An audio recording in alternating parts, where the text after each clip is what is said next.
বন্ধুরা, মীনাক্ষী কিচেনে আপনাদের স্বাগত। আজকের রেসিপি হলো কাতলা মাছ দিয়ে বাঁধাকপি।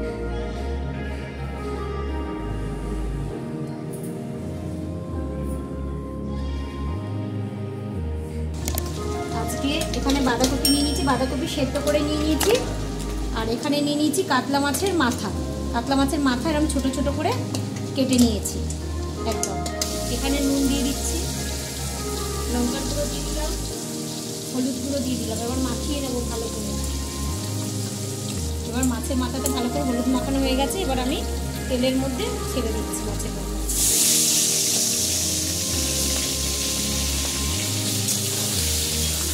ভালো করে মাথাটা লাল লাল করে ভেজে নেব।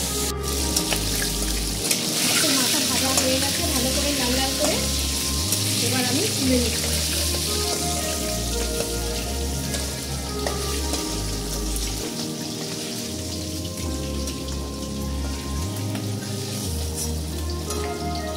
ভালো করে ভাজা হয়ে গেছে। গরম মশলা দিয়ে দিচ্ছি তেলে, দিয়ে দিচ্ছি তেজপাতা 3টে, আর দিয়ে দিচ্ছি 5 ফোড়ন। এবার এখানে আমি আলু কেটে নিয়েছি 2টো, এখানে টমেটো নিয়ে নিয়েছি, আর এখানে কাঁচা লঙ্কা। এবার আলুগুলো আমি দিয়ে দেবো।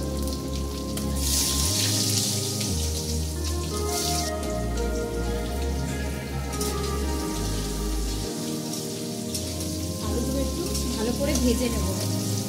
আলু ভাজা হয়ে গেছে। এবার আমি এর মধ্যে টমেটো দিয়ে দিচ্ছি, কাঁচা লঙ্কাও দিয়ে দিচ্ছি। এবার আমি ওর মধ্যে দিয়ে দেবো হলুদ, 1/2 চামচের মতন হলুদ দিলাম, 1 চামচের মতন নুন দিলাম, একটু কাশ্মীরি কালার দিলাম, জিরের গুঁড়ো, ধনের গুঁড়ো। এবার ভালো করে আমি কষিয়ে নেব। এবার এর মধ্যে আমি 1 চামচ 1.5 চামচ আমি আদা রসুন পেস্ট দিয়ে দিলাম। ভালো করে এবার টমেটো আলু ভালো করে কষিয়ে নেবো মশলাটা দিয়ে। ভালো করে আলু কষানো হয়ে গেছে। এবার আমি মাথাগুলো এর মধ্যে দিয়ে দেবো, মাছের মাথাগুলো।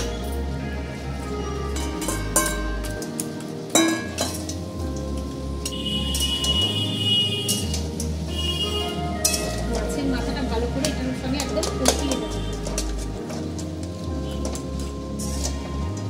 এবার হয়ে গেছে। এবার আমি বাঁধাকপিটা দিয়ে দেবো।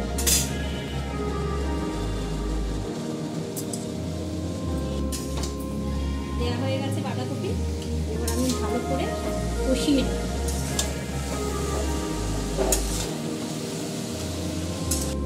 এবার আমি ঢাকা দিয়ে দিচ্ছি।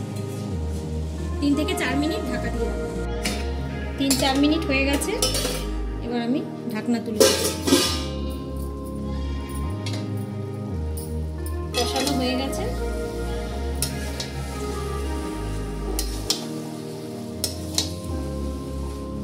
এবার আমি এর মধ্যে 1 চামচ চিনি দিয়ে দিলাম। আপনারা যে যেরকম মিষ্টি পান সেই হিসেবে দেবেন। এবার আমি ঘি দিয়ে দিচ্ছি। মাছের মাথা বাঁধাকপির মধ্যে একটু ঘি না পড়লে টেস্ট লাগে না। এবার দিয়ে দিচ্ছি আমি শাহি গরম মশলা। এবার দিয়ে দিচ্ছি ধনে পাতা।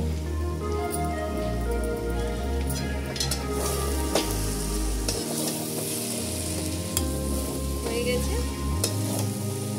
গন্ধটা দারুণ বেরিয়েছে বাঁধাকপি দিয়ে মাছের মাথা।